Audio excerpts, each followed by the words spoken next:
যে ছেলের স্কুলে যাচ্ছি, ওর ভর্তি ছিল কালকে, মানে অনেক দিন আগেই ভর্তি করেছিলাম। তো আজকে হচ্ছে বই দিয়েছে আর আজকে থেকে ওর স্কুল স্টার্ট হলো। তো সেই জন্যে তখন আমরা যাচ্ছিলাম স্কুলে, তোমরা তো দেখতেই পেলে।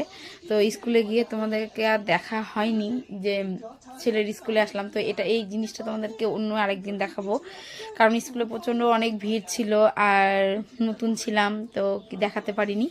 তো ছেলের স্কুলে গিয়ে আস্তে আস্তে তাও 2-2:30 বেজে গেছে। তো ওখান থেকে এসে ছেলেকে তো খাওয়াই নিয়ে যায়নি, আমি শুধু ও দুধ হরলিক্স খেয়ে চলে গেছিলো স্কুলে।